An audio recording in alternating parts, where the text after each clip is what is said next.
वहाँ से स्टार्ट होता है जहाँ अब घर जाने का समय हो गया है। यूमिन और उसके कलीग घर जा रहे थे। जीहू यूमिन को बोलती है अपना ख्याल रखना। यूमिन बोलती है तुम भी, कल मिलते हैं, कल देर मत करना, बाय।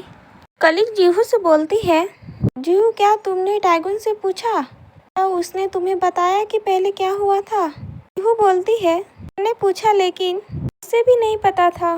बोलती है, ओ सच में, मुझे आश्चर्य है कि क्या हुआ। यहाँ पीछे यूमिन हिंदू को कॉल लगाने की कोशिश करती है। कॉल में रिंग हो रहा था लेकिन हिंदू उसका कोई जवाब नहीं दे रहा था। यूमिन मन में बोलती है कि यह बात मुझे सचमुच परेशान कर रहा है।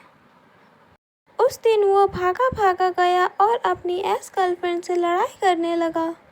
मुझे पता है कि वो नहीं चाहेगा कि मैं दखल दूं, लेकिन यूमिन इमेजिन करती है कि हिंदू बोलता है इससे तुम्हारा कोई लेना देना नहीं है। यूमिन बोलती है पहले ही उसकी आवाज़ सुन सकती हूँ। यूमिन एक जगह खड़ी हो जाती है, फिर हिंदू को ढूंढने चली जाती है। यूमिन बोलती है कि जो भी हो, अगर वो चाहे तो वो मुझसे नाराज हो सकता है। हिंदू शायद रेस्टोरेंट में वापस आ गया होगा, इसलिए मैं घर जाते हुए बस एक नज़र डालूंगी। यूमिन भागी भागी हिंदू के रेस्टोरेंट की ओर जाती है। यूमिन बोलती है कि अंदर की लाइट जली हुई है, क्या उसने रेस्टोरेंट फिर से खोल दिया है?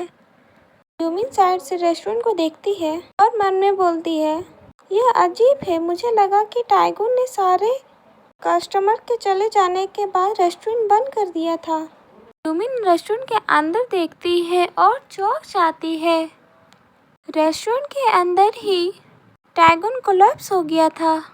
यूमिन बोलती है क्या वो बेहोश है? यूमिन भागते हुए हिंदू का नाम लेते हुए हिंदू के पास आती है। यूमिन हिंदू को बोलती है क्या तुम ठीक हो? हिंदू को हिलाते हुए बोलती है प्लीज उठ जाओ। यूमिन बोलती है भगवान का शुक्र है, सांस तो ले रहा है। यह इतनी गहरी नींद से यहाँ क्यों सो रहा है? लेकिन वो अब जाग भी नहीं रहा है। यूमिन बोलती है ओह ओह, इसने यहाँ ड्रिंक की है, लगभग 3 बोतल वाइन। यूमिन बोलती है कि इतनी राहत की बात है, लेकिन अब मेरा पैर कमज़ोर लग रहा है। मैं एक पल के लिए घबरा के गिर गई। हमें यूमिन को दिखाया जाता है जो उसका पैर कमज़ोर होने के कारण वो ज़मीन में बैठ गई थी। यूमिन मन में बोलती है कि शांत हो जाओ, कुछ नहीं हुआ है। मुझे हिंदू को उसका ख्याल रखने के लिए फोकस करना ज़रूरी है। मैं उसे यहाँ ऐसे ही नहीं छोड़ सकती हूँ। मुझे टाइगुन को फ़ोन करना चाहिए और उसे कहना चाहिए कि इस लड़के को घर ले जाए जो यहाँ नशे की हालत में है।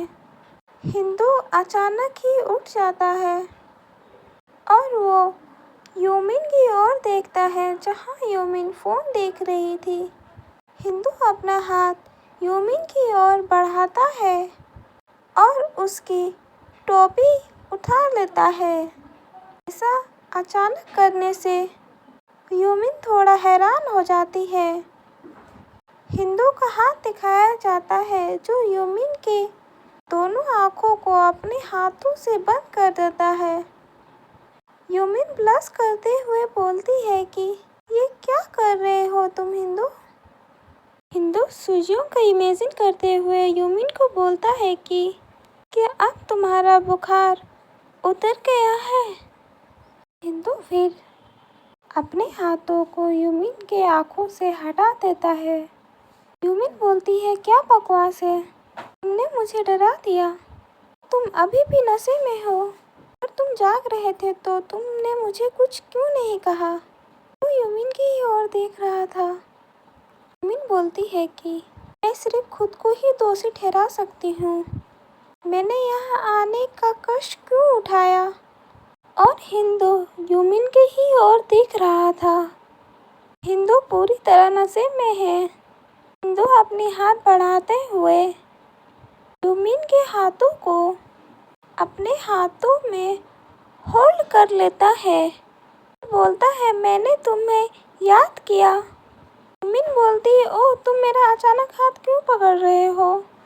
हिंदू बोलता है रुको, क्या तुम्हें मेरी याद आई। यूमिन थोड़ा शॉक हो जाती है और बोलती है क्या वो मुझे इस सारी बात क्यों बोल रहा है। हिंदू बोलता है कि इसलिए मैं तुम्हें देखना नहीं चाहता था। यूमिन सोचती है कि उसे उसकी याद आ रही है लेकिन वह उसे देखना नहीं चाहता था। ओह अब मुझे समझ आ गया, वो अपनी एक्स के बारे में बोल रहा है, मेरे बारे में नहीं। वो इतने नशे में हो गया है कि मुझे पहचान नहीं पाएगा। क्या उसके साथ कुछ बुरा हुआ था जिसकी वजह से वो ऐसा हो गया है। वो ऐसा बर्ताव कर रहा है जिसे उसे छोड़ दिया गया हो, लेकिन वो वही था जिसने उसे छोड़ दिया था। वो जिस तरह व्यवहार कर रहा है उससे पता चलता है उस गली में उसने जो कहा उसका मतलब वो नहीं था। उसने वह बातें सिर्फ उसे दुख पहुंचाने के लिए कही थी। ओह तो इसलिए उसने मेरी स्टूपिड प्लान के साथ चलने के लिए सहमत हो गया। मीन बोलती है मुझे और कुछ मत कहो हिंदू, बाद में तुम्हें ही पछतावा होगा। हिंदू बोलता है कि क्यों नहीं, क्या तुम मेरी बात सुनना नहीं चाहती। यूमिन बोलती है कि नहीं नहीं, मुझे कोई इंटरेस्ट नहीं है तुम्हारे नशे में ये सारी बातें सुनने का। हिंदू बोलता है ओह तो मुझे माफ़ करना। यूमिन मन में सोचती है कि वो बहुत निर्मल व्यवहार कर रहा है, क्या वो नशे में हमेशा ऐसा ही रहता है। यूमिन हिंदू को बोलती है मेरा हाथ छोड़ दो, तुम्हारी एक्स नहीं हूँ हिंदू। हिंदू अपना सर हिलाते हुए बोलता है नहीं मैं नहीं चाहता। यूमिन सोचती है कि वो बिल्कुल भी विनम्र नहीं है, वो बच्चे जैसा कर रहा है। यूमिन बोलती है लेकिन तुम यूमिन चाओ का हाथ पकड़े हो, क्या तुम इतने नशे में हो। हिंदू बोलता है यूमिन चाओ। यूमिन बोलती है हाँ, क्या तुम अब मुझे पहचानते हो। हिंदू क्या तुम मेरे बारे में क्या सोचते हो। हिंदू बोलता है कि तुमने मेरा बटुआ मेरे सर में फेंक दिया और मुझसे तुम्हारे साथ नकली डेट पर जाने के लिए भीख मांगी। यूमिन बोलती है कि मैंने तुमसे कभी भीख नहीं मांगी, मैंने तो बस तुम्हें एक समझौता दिया था, मैंने भीख नहीं मांगी थी। याद करने की कोशिश करो तुम पर रही बटुआ फेंकने के बारे में। यूमिन अपने आप को शांत करते हुए हिंदू को बोलती है कि वो मेरी एक लापरवाह थी, मैं इसके लिए सचमुच माफ़ी महसूस करती हूँ, मुझे ऐसा नहीं करना चाहिए था तुम्हारे साथ। हिंदू बोलता है ये मैं हूँ। यूमिन हिंदू की ओर देखती है। हिंदू स्माइल करते हुए बोलता है कि मुझे खुशी है कि तुमने इसे मुझ पर फेंका। ये चैप्टर का एंड होता है। मैं हम लोग नेक्स्ट चैप्टर में देखते हैं। आज से मैं रोज़ वीडियो अपलोड करूँगी क्योंकि मेरी हॉलीडे हो गई है।